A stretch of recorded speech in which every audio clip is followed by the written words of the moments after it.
Good afternoon, ladies and gentlemen, and welcome to the Cadogan Hall for this very special Viking concert.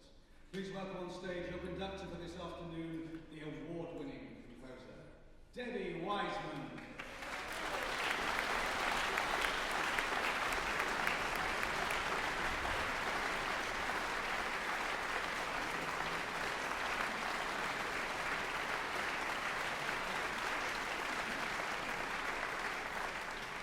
Good afternoon, everyone. Welcome to Cadogan Hall for our celebration of the 80th birthday of Chairman of Viking Torstein Hagen. We're also celebrating 25 years of Viking success and looking to the future, moving onwards, and we'll have more about that later. Now, before we go any further, I'd like to introduce you to the superb musicians we have on stage this evening. It's a real treat. I've worked with them very happily for many years, headed by their leader, Matthew Scrivener. Please welcome the National Symphony Orchestra.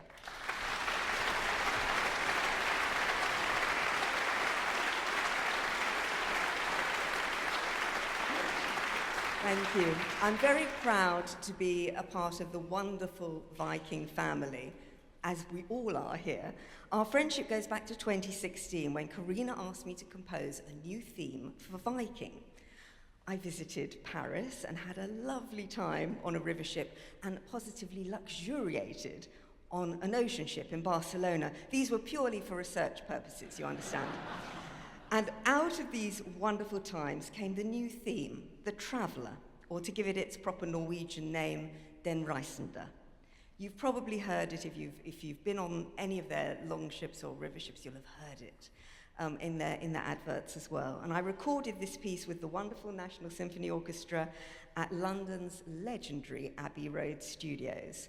I tried to tell a story in music which reflects the exploration, the excitement, and discovery of Viking voyages. The part of the traveller is played by a solo violinist, and today, I'm thrilled to say, we have the best. The internationally acclaimed soloist who played on that very recording and who is here today to play for us now.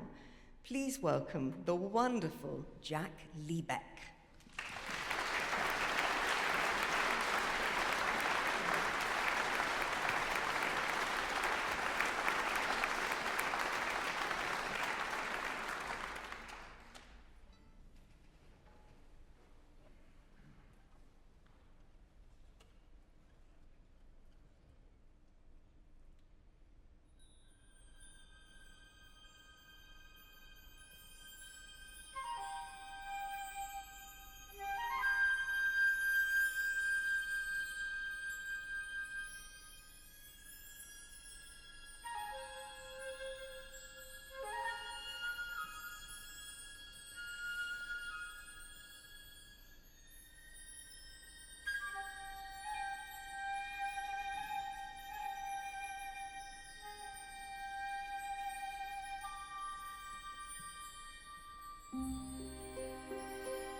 Thank you.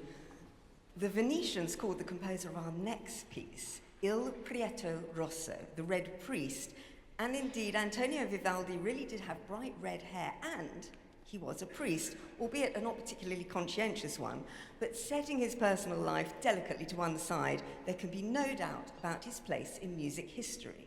It was the Four Seasons, a collection of string concertos from 1725, that made Vivaldi's reputation, catapulting him from obscurity to his current eminence amongst the titans of the Baroque. Unusually for the time, the music was published with accompanying sonnets about each of the seasons, and it's not known who wrote these poems, but it's widely believed that Vivaldi actually wrote them himself. This is what he may have written for the last movement of the second concerto, Summer, Presto. I'll do it in my very best poetry voice. The sky fills with thunder and lightning as hailstones strike off the heads of proud cornstalks. And so from Vivaldi's Four Seasons, this is the Presto from Summer.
You'd quite sit down after that one.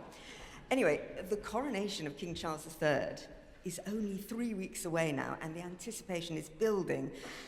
Music will play a very important role at this event, as it has done for many royal occasions for many hundreds of years, and I'm honoured to have been commissioned to write 2 pieces for the ceremony. One is going to be for the choir of Westminster Abbey and their fantastic organist, And the second piece is for a gospel choir, the Ascension Choir.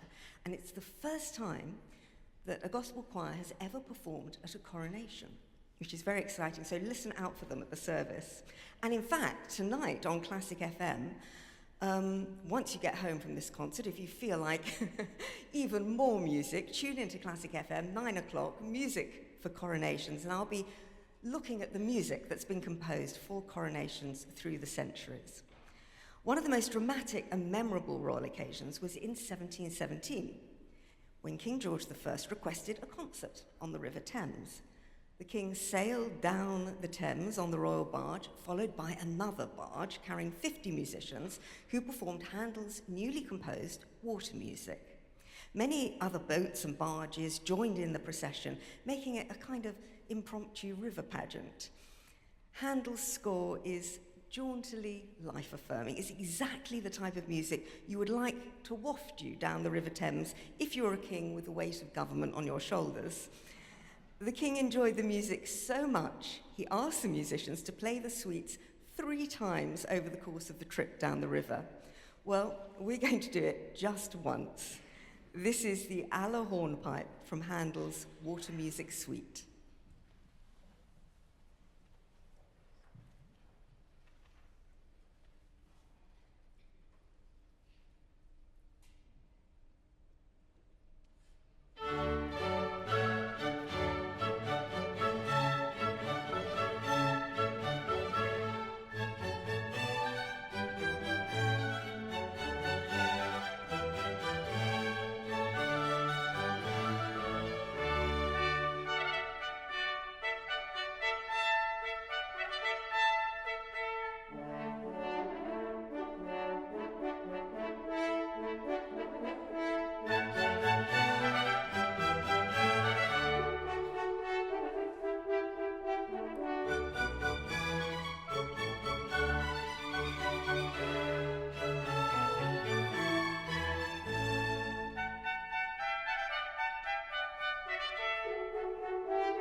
Thank you. I was commissioned by Classic FM to compose a brand new theme for King Charles III for them to feature during their build-up to the coronation on the 6th of May. And this afternoon, is the first time it's ever been performed anywhere or anyone's actually heard it. We're actually going to deliver it to Classic FM later this week, so you're the first people to hear it. I hope you like it, because otherwise, if it doesn't go down very well, I might be rather nervous giving it to Classic FM. Anyway, this is the very first live of the world premiere of the piece, and it's simply called Charles III.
Thank you, thank you.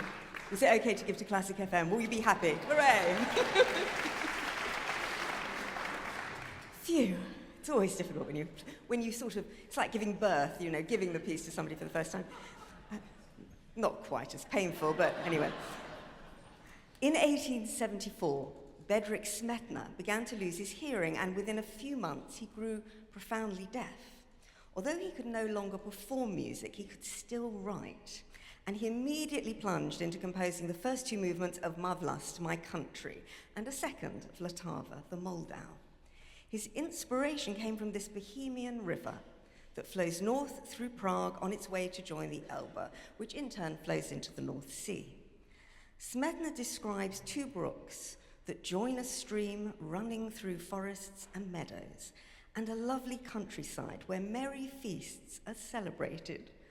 Water sprites dance in the moonlight. On nearby rocks can be seen the outline of ruined castles proudly soaring into the sky. This powerful and evocative piece, with its sweeping melodies and vivid orchestrations, takes us on a musical journey down the Moldau River with all its majesty and splendor. The only thing to make this image even better is just to be luxuriating on a Viking longship as we journey down the river. I'm trying to imagine that now, and I will do as I conduct Smetana's Die Moldau.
Thank you.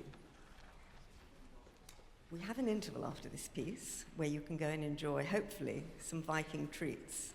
But before that, we have a very, very exciting piece for you. Antonin Dvorak was relatively unknown at the time when his Slavonic dances were commissioned in 1878. The German composer, Johannes Brahms, had spotted that Dvorak had won several prizes and suggested to his publishers that they contact him. And they did so, requesting he write Bohemian dances in the style of Brahms's Hungarian dances. The Slavonic dances were first published as a set of piano duets, and their popularity spread like wildfire, and soon Dvorak orchestrated them and composed a second set in 1886.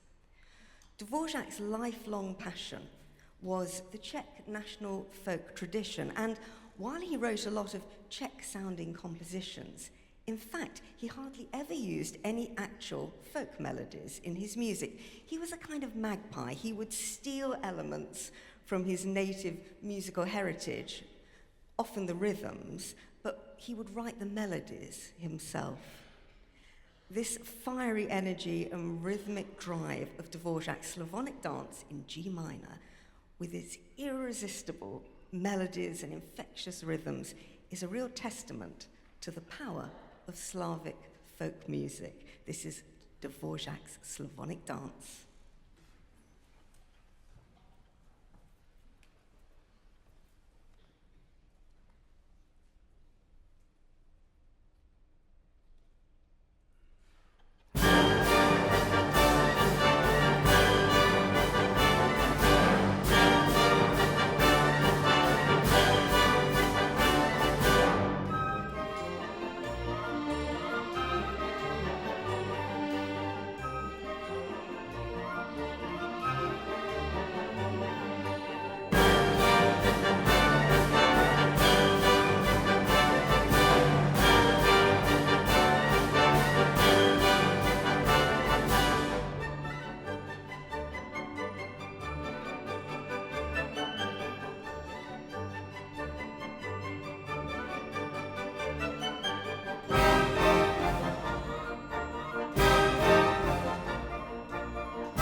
Welcome back. Hope you had nice drinks, ice cream, refreshed.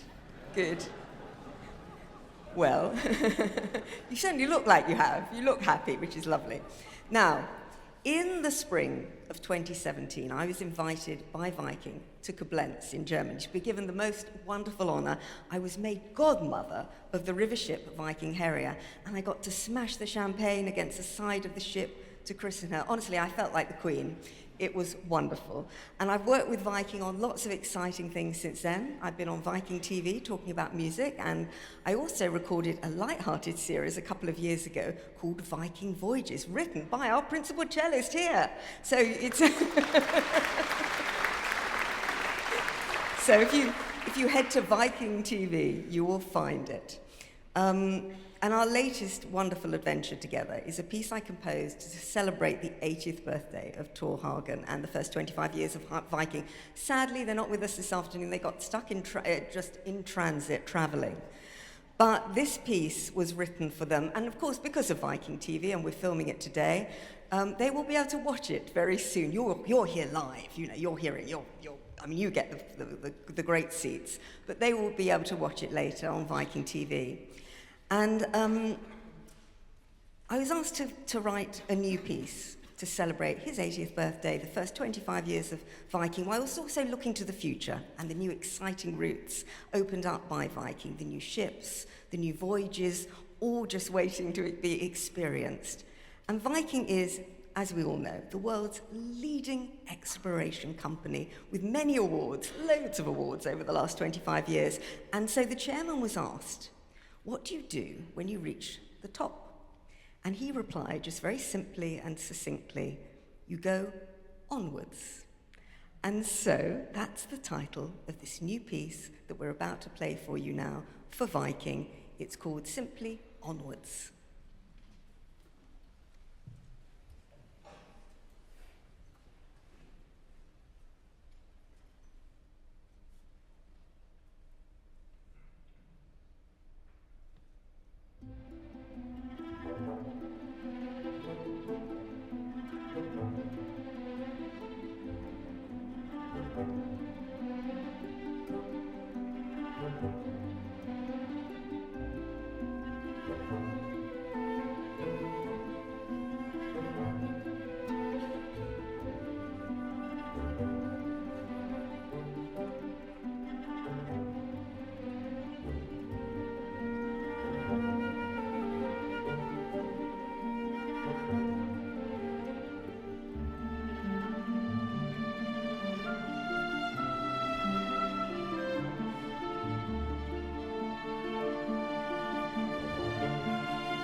both that piece, Onwards, and The Traveller feature on a brand new album that I've got called Signature, which is released on the 30th June. So when you get home, as if you hadn't had enough music, the best thing you could do would be to log on to Amazon and pre-order it. But what better way to finish the day?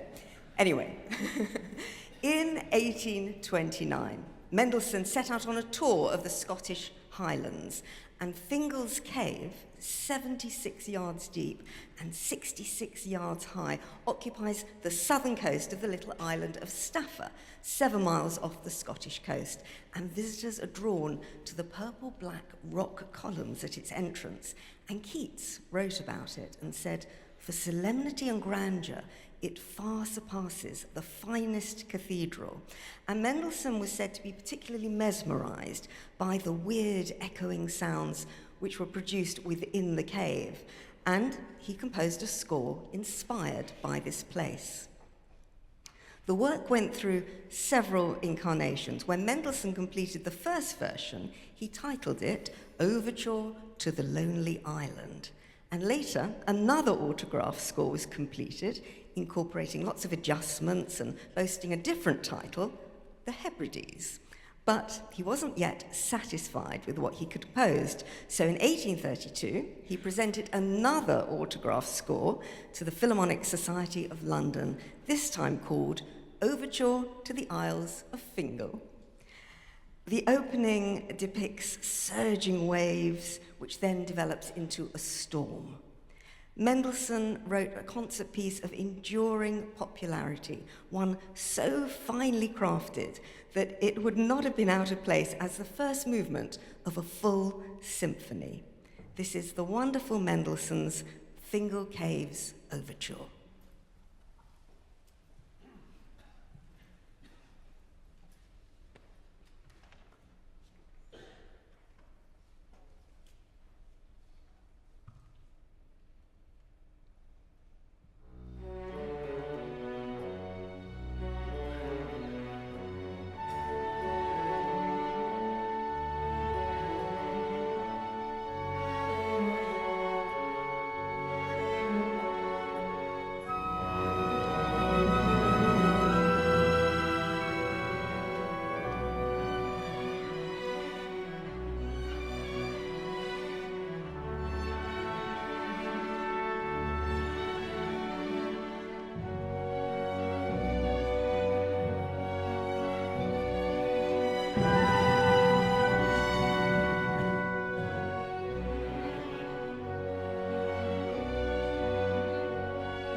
you. Isn't that a great piece? Wonderful piece. Now, Mozart loved the clarinet and the basset horn, with their rich sonorities and almost vocal qualities of expression.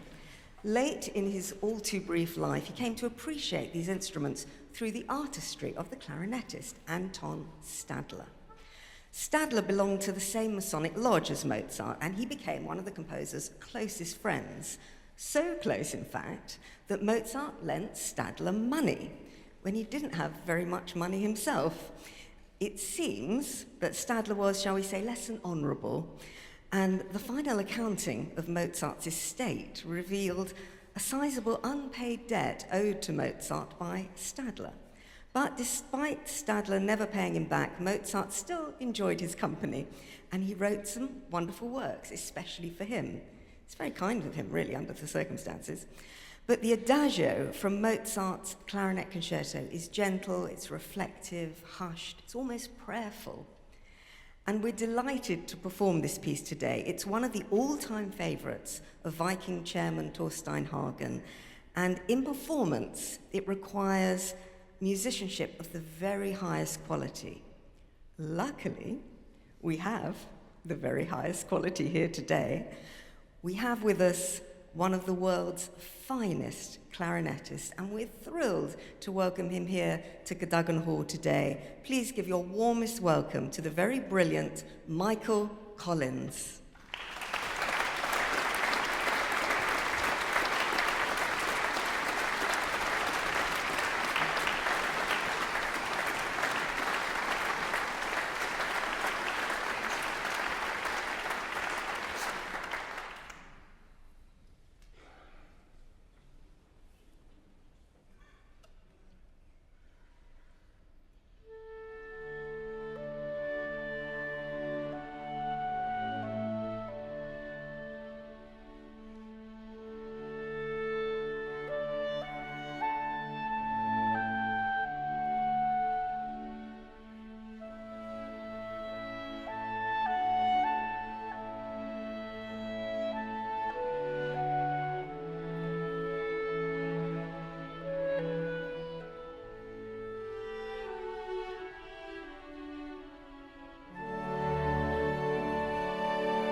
amazing how he creates that sound, isn't it? From a stick. It's sort of like I don't know how he does it. Anyway.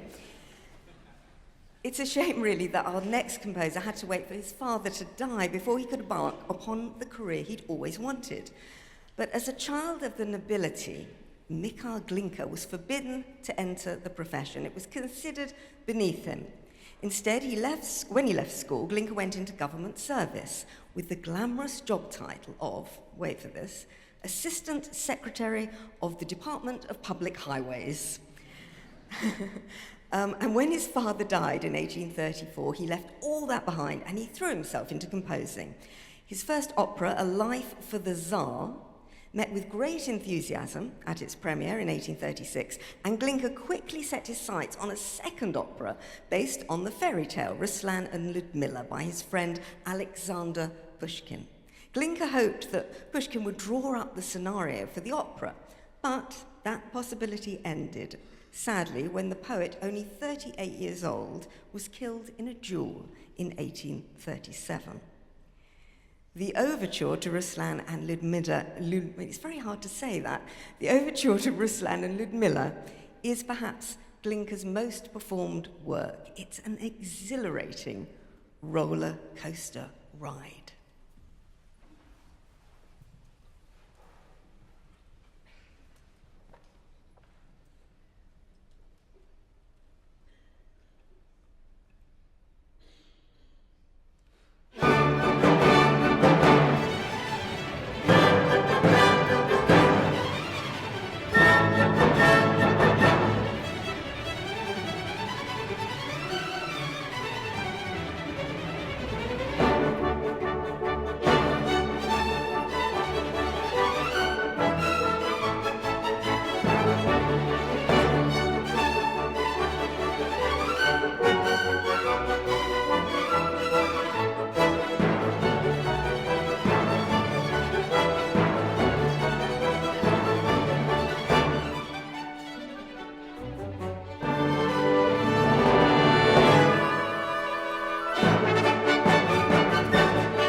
Now, Johann Strauss II, in contrast to Glinka, blatantly ignored his father's wishes, becoming a composer and a conductor of great renown.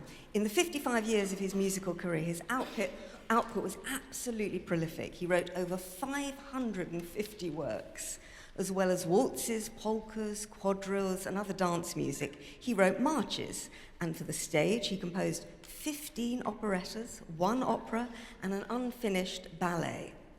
Among his most famous works are the polkas, Thunder and Lightning from 1868 and the earlier Champagne polka of 1858. He came to London just over 150 years ago, where he gave a series of 63 concerts at Covent Garden Opera House. And I've got a lovely review here from a contemporary reviewer that he wrote about one of these concerts, which I'm going to read for you because it's just perfect. He said, "The performance was at once sufficient to convince all present that so perfect a band was never before heard on this side of the Channel. The perfection of such an ensemble we have never yet reached. The accuracy, sharpness, exquisite precision with which every passage, however complicated, is performed can be the result only of the most careful and persevering practice. We'd almost forgotten to notice the superior talent of Strauss, who himself performs with peculiar energy, imparting much of his own spirit to his band. The combined effort resembles the unity of one single powerful instrument, more so than any orchestra that has yet been heard in this country." So we're going to now perform the Thunder and Lightning polka for you and the Champagne polka, and we'll try and give it as much peculiar energy as we possibly can.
Thank you. I bet you all fancy a glass of champagne now.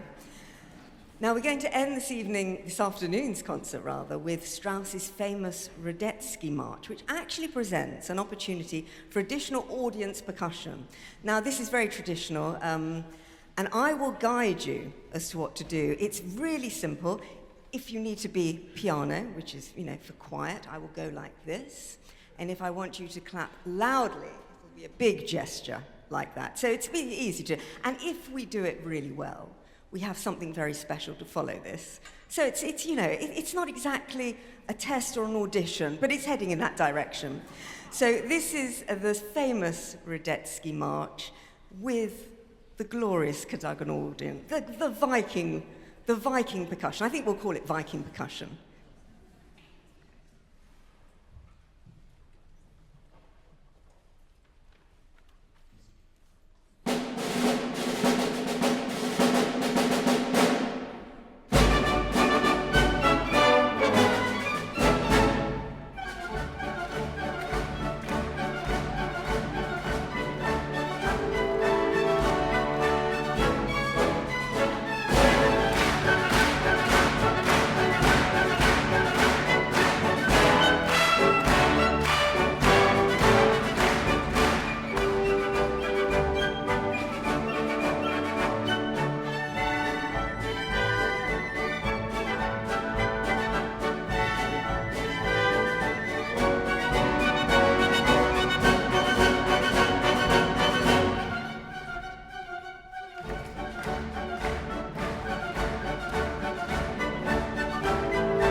That was fantastic audience clapping, the best I've ever heard. Absolutely brilliant. You were so in sync, so in time. And we'll do this just to show we can do it again, because that was so brilliant. And thank you so much for your company this afternoon. We've had an absolute time with you all. You've been a wonderful audience. Thank you to the brilliant National Symphony Orchestra. Please give them another warm round of applause.